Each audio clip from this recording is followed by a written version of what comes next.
bonjour, bonjour, bonjour ma famille, bonjour, bonsoir, bonjour, bonsoir. Na pesi bisombo te na kombo na Yesu Masiya. J'espère que tout va bien. Voilà. Nzambe azwa lokumu, nzambe asali biso grâce ya otelema lisusu koyoka na susu na mkola lelo. Vraiment eza na makasi na biso te. Na yango wana tant to réalisera nyonso wana esenga biso kaka totia nzambe liboso ya nyonso oyo tosalaka. Kara awa pe même awa pe na chaîne na biso avant kobanda sujet na biso totiaka toujours nzambe liboso parce que soki toye lelo boye eza na makasi na biso te ya nzambe wana oyo asali biso grâce na yango tobandaka toujours na losambo et après nde toya kodevelope oyo ezali sujet na biso ya mokolo ya lelo. Merci tendre Père, merci l'homme de Galilée, Yahweh na pesio, merci na pamboli aux ensemble, merci na bomo ya papa maman de moi si mobile azulu akwa kolandanga, Yahweh merci pour na bomo inaye. Kolo te recommander moment na biso c'est na loboko na yo papa banda na biso début jusqu'à la fin lobela biso oto ngito yoka et côté vanda to tia ngo na misala, Yahweh nzambe tikete ngala za l'instrument ya pamba, papa transmettre message katina bana auto chasser puissance nyonso ya bokesene za musika, mimonisa puissamment début jusqu'à la fin, ça ensemble dans les noms puissants de Jésus-Christ de Nazareth. Amen.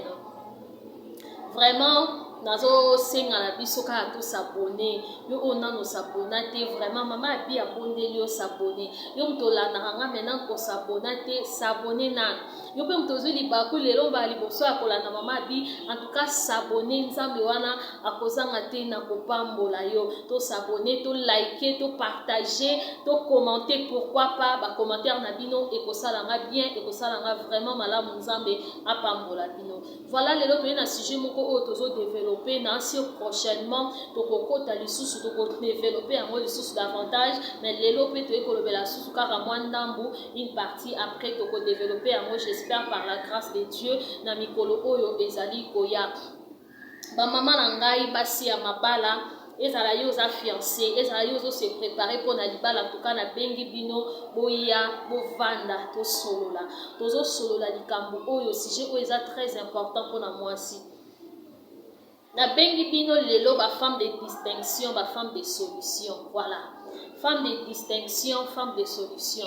Moi si oyo ayaka na ba solution esika wapi ba solution ezate.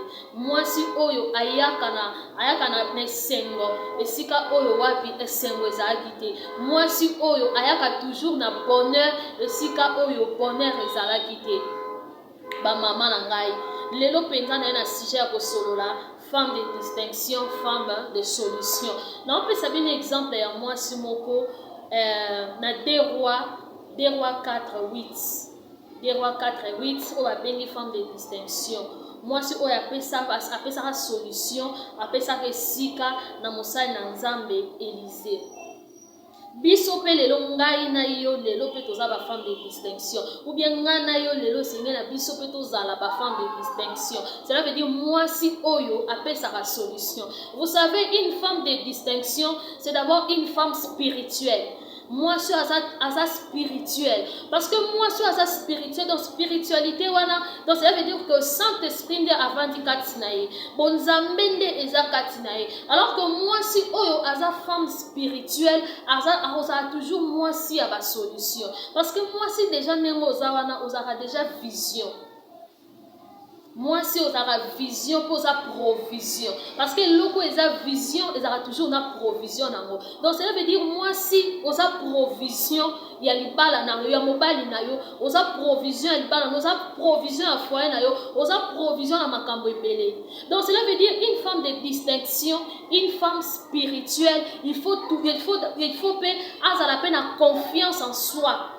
Ça la peine la confiance na ye moko parce que tant on a la confiance na yo moko tant on a la confiance en soi okoyeba pe ko apporter o ezali ba solution na makambo songolo pakala. Moi si wana on a pesi bien exemple na Bible moi si on a pesi solution na homme de Dieu wa bande ko za nesi azali nesika kolia te ya kolala te mais moi si wana créer qui donc ça veut dire une femme de distinction asa pe moi si ayeba ko créer moi si ayeba ko créer.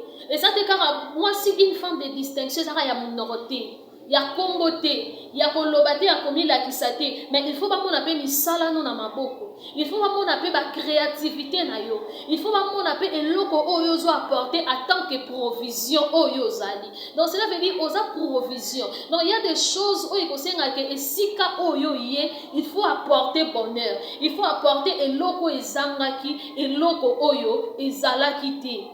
Femme de distinction, moi si oyo azo repérer face à ma situation, il y a pas problème, azo y a une solution, azo y a na makambu oyo ezangaki, esika oyo aye na yango.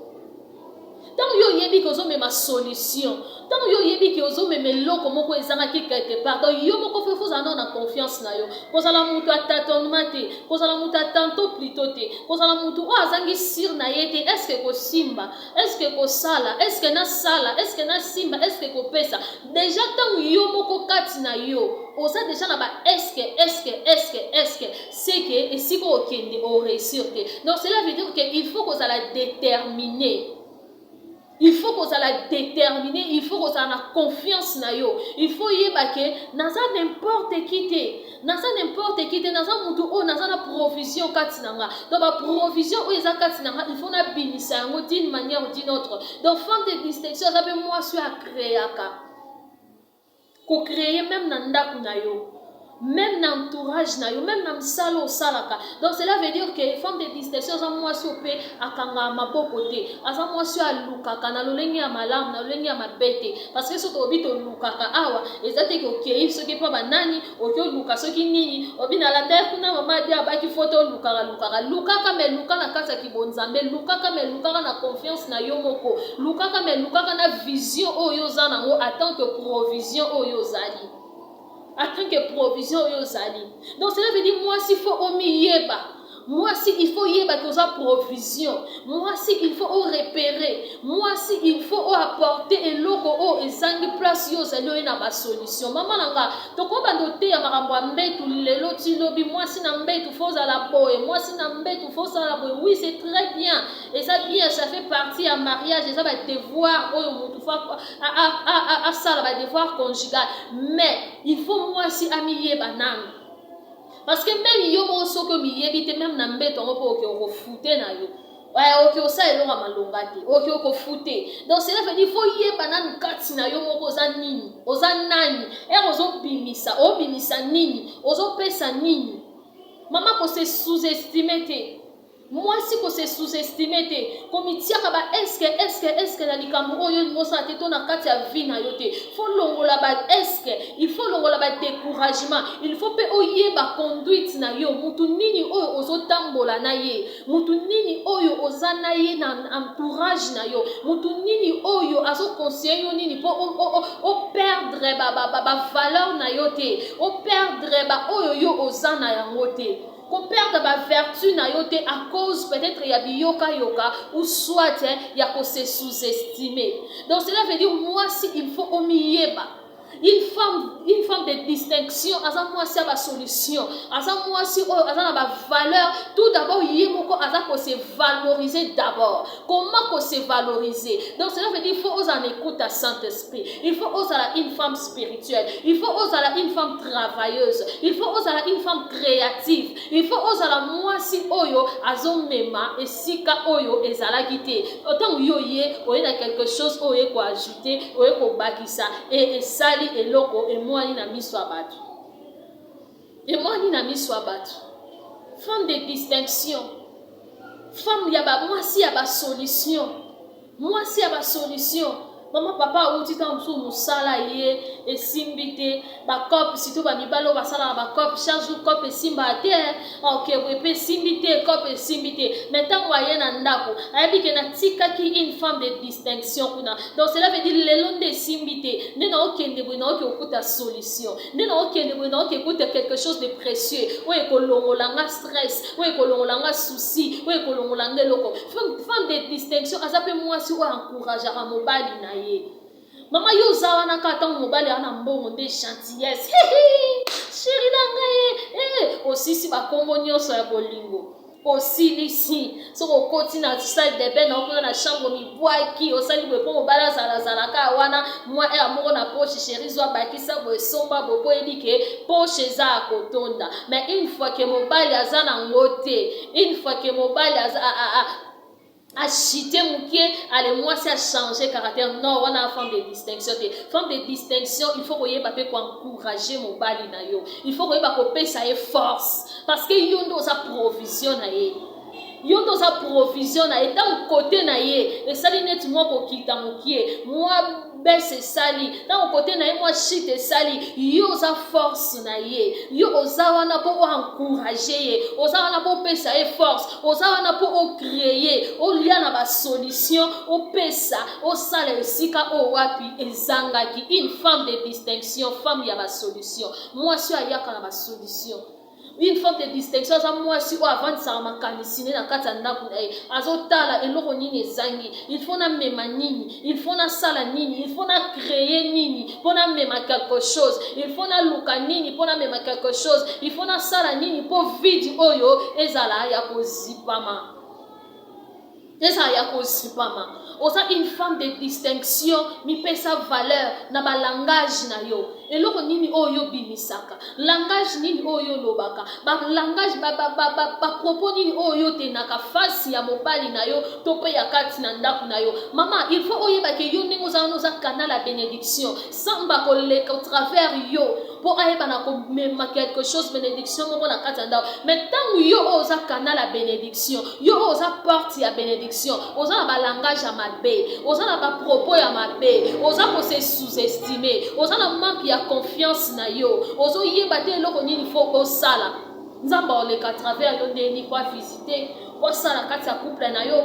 kati na libala na yo parce que nza yo ndo za canal la bénédiction moi si aza canal la bénédiction za porte ou efungola ka ba bénédiction ebele na kati na couple yango moni nzamba sola na mwasi na jardin d'Eden nzamba yebisa mwasi nini eloko nini o nzamba sola na mwasi na litoya yebisa mwasi na kati na jardin d'Eden donc cela veut dire que ba maman il faut to mi yeba mwasi il faut mi yeba que ozana ba qualité ebele ozana ba capacité ebele ezaka ke mi tia confiance kati na yo moko vandi sa pensée na yo vandi sa mutu na yo oza mutu o komema ba bénédiction ebele po eza déjà kati na yo parce que yo moko déjà ndingo za provision donc mobimba na yo tango yo ya mobali no ava balo avandaka un jour abi fona bala mwasi mwasi nanga foza aboye mwasi nanga foza aboye ezaka da vision na ye vision yango wana asengaka zana mwasi aboye donc vision yango wana siko yo ndenge oza provision wana siko provision ya ba vision na ye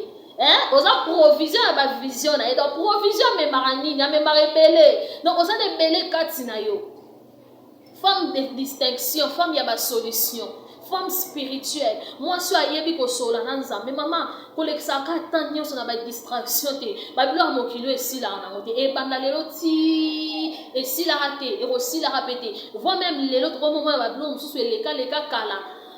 Babiloko eleka kala ba makambo eleka kala to pe ba modo eleka kala comme ozonga pour dire que biloko mokili esila raté. Donc cela veut dire que yo ndingo ozana il faut sala une femme spirituelle. Il faut se concentrer pour na kati ya couple na yo, pour na tina libala na yo, pour na tina que yo oza provision ou ba na ko apporter. Donc cela veut dire il faut en écoute ya Saint-Esprit. Une femme de distinction avant moi so pas en écoute ya Saint-Esprit. Nde osala ki ba solution. Une femme de distinction faut savoir créer. Faut que yeba ko créer, faut que yeba ko sala eloko nini fona sala na lo bateke ko sala po ozwa le devant ya kati ya libala non parce que mobali nda chef mobali nda za ba responsabilité oza ma pesa mais en tant que provision yo peut faut apporter quelque chose yo za provision za une femme de distinction une femme de solution dans la place où il ne sala que ce qui kara pas yo maman ko remplacer. So ye sali ka pa yo maman ko zawana donc ça veut dire ozawana une femme de distinction ça peut femme moi veaka moi ça veaka moi ça la pour quitter moi ça distraction parce que tant yo za distraite et là on m'aurait ko kota na kati ndaku no yebite et là on m'aurait ko ye caché yebite donc pourquoi parce que ça qui distraite ko yeba ite tolobela bopeto mwasi tolobela libala tolobela mwasi na domaine nyonso tolobelaka mwasi na domaine na chambre te ya mbetu te tokolobela ngo mais tokolobela mwasi na domaine nyonso. Pourquoi? Parce que mwasi il faut ayimi yeba, parce que tout d'abord c'est la spiritualité, parce que nyonso ezalaka ebandaka na ebandeli nyonso mwasi azalaka na ebandeli makambo nyonso biso so toyebi histoire côté wapi oyo makambo ebandaka nde pe esalaka ke mwasi ashite. Alors pourquoi mwasi ashitaka? C'est parce que mwasi azalaka na confiance na ye te. Moi, c'est chitaka na jardin d'Éden parce que ça a la confiance na été, parce que amiye bakate, parce que asale la rate oye azali. Alors biso le lo basi alelo, poto kwe na shit wana te, poto kwe ali susu ne lo ko wana te. Et Seigneur na biso to miyeba, et Seigneur na biso to za ba femme spirituelle, et Seigneur na biso to yeba que je suis une provision. Donc présence na na kati ya ndako eza provision mobimba, présence na na kati ya vie ya mobali oyo eza provision mobimba. Donc ça veut dire faut na miyeba, il faut na sale la ezali kati na nga o nzambe atia kati na nga bata mokili te mais nzambe atia kati na nga. Alors ma sœur, elo nini o nzambe atia kati na yo? Provision nini oyo omema to pe omemaka na kati na libala na yo? Est-ce que oliyebaka? Est-ce que osalelaka oyo ozali? Est-ce que osalelaka penza ba don na yo, ba talent na yo? Est-ce que osalelaka ba qualité wana? Est-ce que penza epesaka? Donc c'est ça une femme de distinction, une femme de distinction, c'est une femme spirituelle. Asa moi so ya kana ba solution, asa moi so ya créaka, asa moi so ya vandisaka. Donc tant yo vandisa makamba malamu, be vandisa Saint-Esprit à le centre ya libala na yo. Moi si oyo ya des rois avant c'est serviteur, avant c'est servante de Dieu na katandako. Donc ça veut dire mon sala nzamba va représenter Saint-Esprit, va représenter Nzambe. Donc ça veut dire yo peut faut vendre sa nzambo, vendre sa Saint-Esprit na kati na libala na yo.